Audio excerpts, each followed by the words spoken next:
यामध्ये आपण भारताची भौगोलिक वैशिष्ट्य मागच्या व्हिडिओला अभ्यासाला सुरुवात केलेली आहे. त्यापैकी 3 वैशिष्ट्ये आपण अभ्यासलेली आहेत.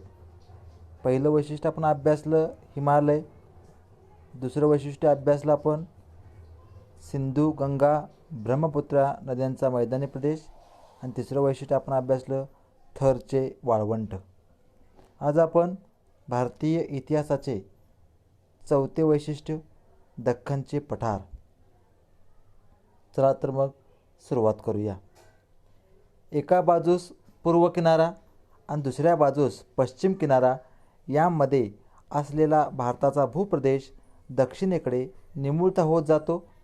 त्याच्या पश्चिम बाजूला अरबी समुद्र, दक्षिणेला हिंदी महासागर आणि पूर्वेला बंगालचा उपसागर आहे. लक्षात घ्या, एका बाजूला पूर्व किनारा आहे, दुसऱ्या बाजूला पश्चिम किनारा आहे.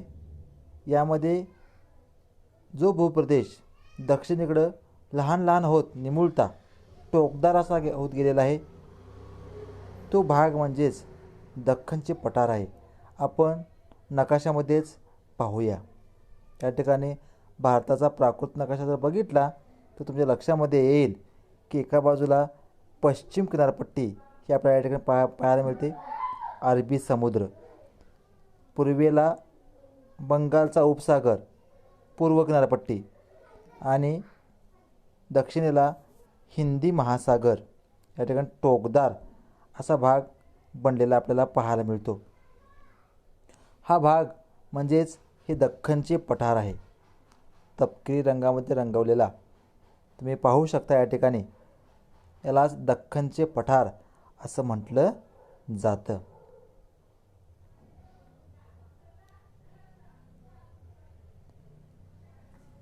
बघा, त्याच्या पश्चिम बाजूला अरबी समुद्र आपण आता पाहिलेला आहे, दक्षिणेला हिंदी महासागर, पूर्वेला बंगालचा उपसागर आहे.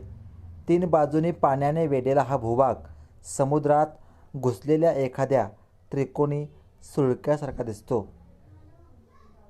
3ही बाजूनी पाण्याने वेढलेला आणि पाण्यामध्ये घुसल्यासारखा हा जो भाग आहे, एक प्रकारचा सुळकाच आपल्याला वाटतो. तो भाग म्हणजेच दख्खनचे पठार. अशा भूप्रदेशाला द्वीपकल्प म्हणतात. 3ही बाजूने पाण्याने वेढलेल्या भूभागाला द्वीपकल्प म्हणतात. भारतीय द्वीपकल्पाचा बहुतांश भाग दख्खनच्या पठाराने व्यापलेला आहे. आपण जो तपकिरी रंगामध्ये आता बघितला नकाशामध्ये, तोच दख्खनचे पठार म्हणून भाग ओळखला जातो. दख्खन पठाराच्या उत्तरेकडे सातपुडा आणि विंध्य पर्वताच्या रांगा पसरलेल्या आहेत. त्याच्या पश्चिमेला सह्याद्रीच्या पर्वतरांगा आहेत, त्याला पश्चिम घाट असे म्हणतात. सह्याद्रीच्या पश्चिम पायथ्याशी कोकण आणि मलबारच्या किनारपट्टीचा प्रदेश आहे. दख्खन पठाराच्या पूर्वेकडील डोंगरांना पूर्व घाट असे देखील म्हटले जाते. आपण हेही नकाशामध्ये या ठिकाणी पाहू शकतो. या ठिकाणी पश्चिमेकडे असणारा सह्याद्रीचे पर्वत पश्चिम घाट त्याला म्हणतात, पूर्वेकडे असणारा पूर्व घाट. अशा प्रकारे ह्या पर्वतरांगा पसरलेल्या आपल्याला पाहायला मिळतात. या पठारावरील जमीन सुपीक असून तिथे हडप्पा संस्कृतीच्या नंतरच्या काळात अनेक कृषीप्रधान संस्कृती नांदत होत्या. हा सगळा पठाराचा जो भाग आहे त्याची त्या ठिकाणची जमीन सुपीक असलेली पाहायला मिळते. हडप्पा संस्कृतीच्या नंतर अनेक शेतीवर आधारित अशा कृषीप्रधान संस्कृती या ठिकाणी राहत होत्या. मौर्य साम्राज्य हे प्राचीन भारतातील सर्वाधिक मोठे साम्राज्य होते आणि दख्खनच्या पठाराचा समावेश या साम्राज्यामध्ये झालेला होता. हा सगळा भाग मौर्य साम्राज्य. त्यानंतरच्या काळामध्ये अनेक छोटे मोठी जी राज्य आहेत या ठिकाणी साम्राज्य होऊन गेलीत.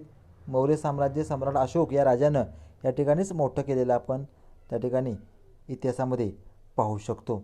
अशा प्रकारे हे दक्षिण भागामध्ये असणारं दख्खनचे पठार या ठिकाणी आपण अभ्यासलेलं आहे. पुढचं वैशिष्ट्य समुद्रकिनाऱ्यांचे प्रदेश. प्राचीन भारतात हडप्पा संस्कृतीच्या काळापासून पश्चिमेकडील देशांशी व्यापार चालत असे.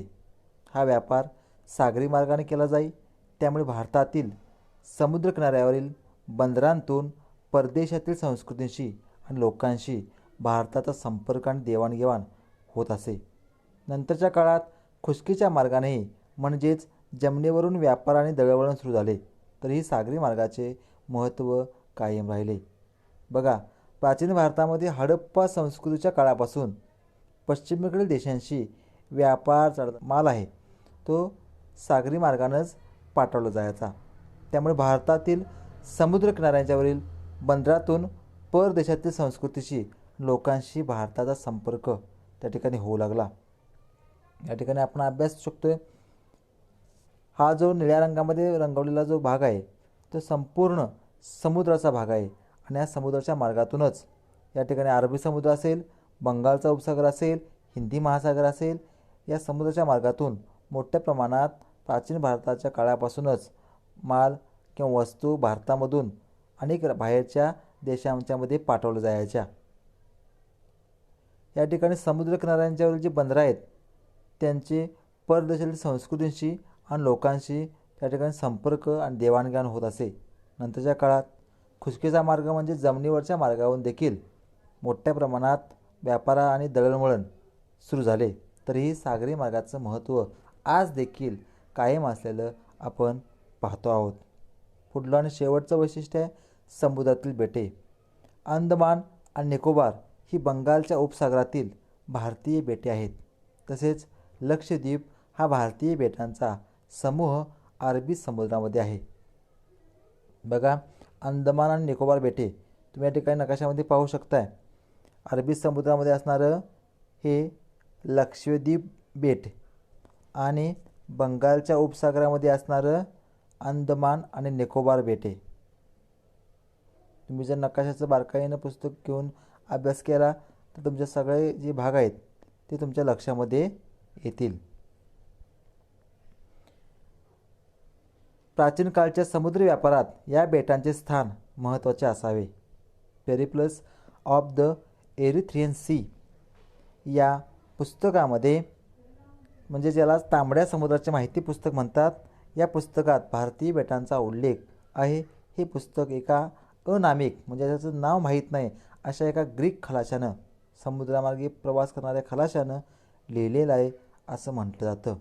बघा, Periplus of the Erythraean Sea म्हणजे तांबड्या समुद्राची माहिती पुस्तक. या पुस्तकामध्ये लक्षद्वीप बेट, अंदमान निकोबार बेट, अनेक छोट्या मोठ्या बेटांचा उल्लेख आढळलेला पाहायला मिळतो. तुम्ही भारताचा नकाशा आराखड्यात खाली काय ठिकाण आहेत, मग हिमालय पर्वत असेल, थरचे वाळवंट असेल, पूर्व किनारपट्टी असेल, हे दाखवू शकता. या ठिकाणी तुम्ही पहा, अंदमान निकोबार ह्या ठिकाणचे एक सुंदर बेट, समुद्रकिनारा तुम्ही इथं पाहू शकताय. शेवटचा भाग आहे बघा 1.3 भारतीय उपखंड. हडप्पा आणि मोहेंजोदडो ही शहरे आजच्या पाकिस्तानात आहेत. जी हडप्पा संस्कृतीची महत्त्वाची ठिकाणं आहेत ती हडप्पा आणि मोहेंजोदडो ही जी शहरं आहेत ती शहरं आजच्या पाकिस्तानामध्ये आहेत.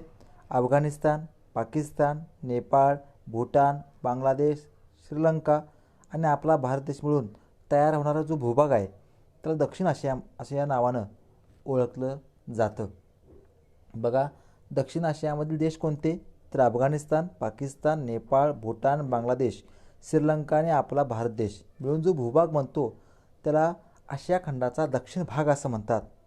आणि या दक्षिण भाग आशिया खंडामध्ये भारताचा जो विस्तार आहे आणि भारताचं महत्त्व लक्षात घेता त्या भागाला भारतीय उपखंड असं म्हटलं जातं. तुम्हाला परीक्षेमध्ये प्रश्न येतो, भारतीय उपखंड कशाला म्हणतात?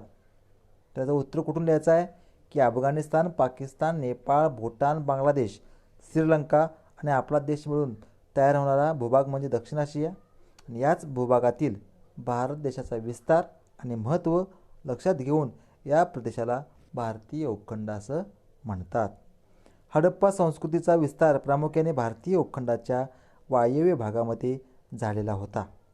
बघा, हडप्पा संस्कृतीचा विस्तार प्रामुख्याने भारतीय उपखंडाच्या वायव्य भागामध्ये. नकाशामध्ये तुम्ही जर पाहिलं तर तुमच्या लक्षामध्ये येईल या ठिकाणी जी खैबर खिंड, बोलन खिंड याच्याबरोबरमध्ये जी सिंधू नदी वाहते या ठिकाणी तुम्ही पाहू शकता. या पाकिस्तान या देशामध्ये ही दोन्ही ठिकाणं त्या काळामध्ये होती. आतासुद्धा त्यांचे काही अवशेष त्या ठिकाणी आपण पाहू शकतो. याच भागामध्ये हडप्पा संस्कृतीचा विस्तार झालेला होता. चीन आणि म्यानमार हे आपले शेजारी देश दक्षिण आशियाचा किंवा भारतीय उपखंडाचा हिस्सा नाहीत. तरीही प्राचीन भारताशी त्यांचे ऐतिहासिक संबंध आले होते. म्हणजे त्यांच्याशी सांस्कृतिक असेल किंवा शैक्षणिक असेल, व्यापारी जे दळणवळण आहे त्या देशातील लोकांचं भारतामध्ये आणि भारतातील लोकांचं त्यांच्याकडे होत होतं.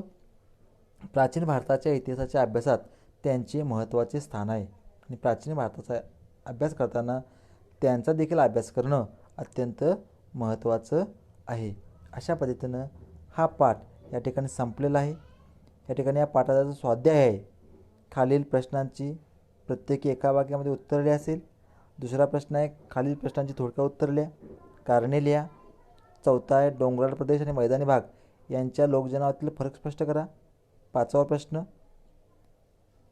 पाठ्यपुस्तकातील भारत प्राकृतिक या नकाशाचे निरीक्षण करून त्यावर आधारित प्रश्नांचे उत्तर लिहा. हा सगळा स्वाध्याय आपण आपल्या वहीमध्ये सोडवायचा आहे. आणखीन एक छान उपक्रम आहे या ठिकाणी, तुमच्या परिसरात आढळणाऱ्या जलाशयांच्या विषयीची माहिती मिळवा. म्हणजे आपल्या कोल्हापूर जिल्ह्यामध्ये कोणकोणते जलाशय आहेत, म्हणजे तलाव आहेत, त्या तलावांची माहिती जेवढी तुम्हाला माहिती मिळेल तेवढी तुम्ही आपल्या वहीमध्ये लिहिण्याचा प्रयत्न करा. आणि जगाच्या नकाशाच्या आराखड्यात पुढील बाबी ज्या आहेत, म्हणजे मग तुम्हाला सांगितला प्रश्न हा, तो तुम्ही नकाशामध्ये दाखवू शकता. या ठिकाणी भारताचं एक वैशिष्ट्य म्हणून भारताची जी वेशभूषा आहे भारतामधील, ही किती प्रकारे विविधता आहे वेशभूषेमध्ये, या चित्रांच्यामधून आपण पाहू शकतो. या ठिकाणी पहिलं चित्र जर बघितलं तर महाराष्ट्रीयन वेशभूषा, दुसऱ्या चित्रामध्ये पंजाबी, तिसरं आंध्र प्रदेश किंवा मल्याळम त्याला म्हणतो आपण, तेलुगू, आणि पुन्हा इकडं या ठिकाणी राजस्थानी. अशा प्रकारची जी वेशभूषा आहे ही विविधता आपण या ठिकाणी पाहू शकतो. भारताचा देश संपूर्ण विविधतेने नटलेला पाहायला मिळतो. तुम्हीसुद्धा भारतामध्ये आढळणाऱ्या विविध प्रकारची विविधता अभ्यासू शकता. धन्यवाद.